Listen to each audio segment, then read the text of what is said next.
100 kilometers away pa lang from Baho de Masinloc, sinalubong na raw kami. Pero habang palapit kami ng palapit sa Baho de Masinloc, palapit din sila ng palapit sa amin. Dumating sa point na nasa likuran na sila namin at magkadikit na magkadikit sila. So para kaming iniipit. Doon ako medyo kinabahan kasi potentially na maging delikado yung situation. Yung banggaan mismo, nagulat talaga kami. Lahat kami nagulat. So yung sigawan na maririnig nyo, sigaw yun ng gulat.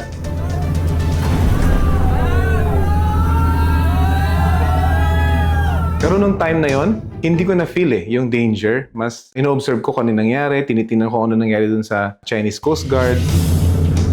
Prepare mo yung sarili mo in terms of getting more information kung ano yung pwede mangyari.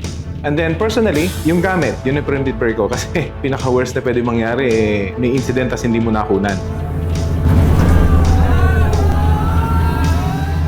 Ang West Philippine Sea coverage kasi malaki siya, usually. So, yun. Expect the unexpected. First time ko ma-experience yun kasi usually sa mga coverages ko sa Baho de Masinloc at sa Pag-asa Island, malayo yung PLA Navy. Malayo sila.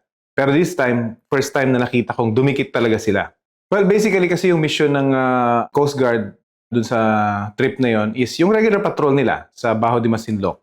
And mag-i-escort din sila ng mga BFAR ships na magsasagawa ng operasyon na magbibigay ng ayuda sa mga fishermen na nandun sa area.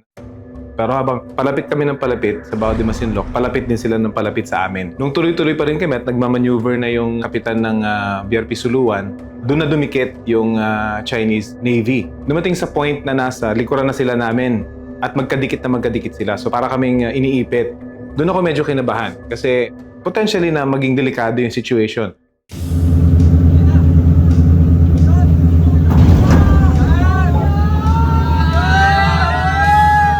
Yung banggaan mismo, nagulat talaga kami. Lahat kami nagulat. Lumusot dun sa kaliwa namin yung barko ng PLA Navy. Lahat talaga kami nagulat. So yung sigawan na maririnig nyo, sigaw yun ng gulat. Banggaan itong China Coast Guard at PLA Navy. Nakahabol namin. Pero nagulat din kami na tuloy pa rin yung paghabol ng Chinese Navy sa amin at mas naging aggressive palalo. Pero nung time na yon, hindi ko na-feel yung danger. Ino-observe ko kung ano nangyari, tinitingnan ko ano nangyari dun sa Chinese Coast Guard. Ang unang pumasok sa isip ko, ang galing ng kapitan. Kasi ito yung mga pinag-uusapan namin before with analysts, with military strategists. Since siguro yun din ang difference kapag kasanay ka na, ready ka na kung ano yung pwedeng mangyari. At medyo mas relax ako kahit na considering na first time ko ma-experience yung gano'n na talagang super aggressive yung dalawang barko. Yung danger ng situation na yun hindi pa nag-dawn talaga sa akin. Nakikita naman dun sa deck nitong PLA Navy ship na hinahabol at hinahanda talaga ng kanyang crew. Gano'n naman ako sa lahat ng coverages. Sa scenario building ako para kapag nangyari na yung incident o kaya may mangyari, automatic na yung galaw ko. Siyempre, ipiprepare mo yung sarili mo in terms of getting more information kung ano yung pwedeng mangyari. And then personally, yung gamit, yun yung prepare ko kasi pinaka-worst na pwedeng mangyari may incident tas hindi mo nakunan. Multiple cameras para kahit isa man lang doon makakuha at makakapture ng isang magandang video.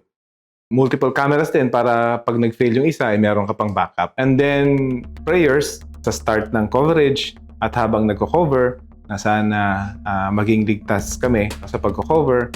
Naranasan ko ng mapagitnaan ng barilan. Naranasan kong matutukan ng tangke ng Amerika. Sa direction mo, binabaril ka at maririnig mo yung balang humahaging sa ulo mo. Mahirap kasi pag nagdadalawang isip ka doon ka mas magiging delikado You'll put yourself in danger pagka nagdadalawang isip ka. Pagka malayo yung kuha, anong gagamitin ko? So nilabas ko na yung aking 600mm na lens. Ang disadvantage kasi noon naman, hindi ka na makakuha kasi masyado malapit. So doon naman papasok ngayon yung cellphone camera ko. And then ang pinaka pang-capture ko sa lahat ng yon ay yung 360 camera. So nakamount dito sa kamay ko. Free yung kamay ko para kumuha ng video. Ito yung mga rason kung bakit nadadagay. Kasi alam ko yung need ko. Katulad din kung magsosolo ako na coverage, pag mga ganito situation na alam kong significant at malaki yung coverage, tinataas ko lahat ng quality ng kuha. Ibig sabihin, naka 8K ako na recording, naka 4K ako sa cellphone. Kasi alam ko naman may time naman ako para mag-edit. So kahit na i-zoom in ko yon, maganda pa rin yung quality. Siguro mga 2023, sumama ako sa BIFAR ship. Nagawa naming mag-resupply doon mismo sa tabi ng Baho de Masinloc. Significant yung una kong coverage doon kasi ito yung time na na-discover na may nakaharang na net doon sa mouth ng Scarborough Shoal. Delikado yon. So, ang ginawa nung kasama namin na Coast Guard at BIFAR official, pinutol niya yung net, tapos kinuha pa yung angkla. Significant din yung first time na ma-experience kong mabomba ng water cannon. Papalipad ako ng drone nung time na yon. Tapos bigla silang bumomba. Hindi naman ako tinamaan pero nabasa ako dahil sa water cannon. Dapat alam natin, unang-una kung ano nangyayari sa ating paligid. Issue kasi ito ng soberenya eh. Teritoryo natin ito. So dapat lahat ng Pilipino meron tayong pakialam. Kasi kahit na siguro anong paniniwala mo, kahit na sinusuportahan mong politiko, Pilipino ka pa rin. Mahalaga na makover namin yon.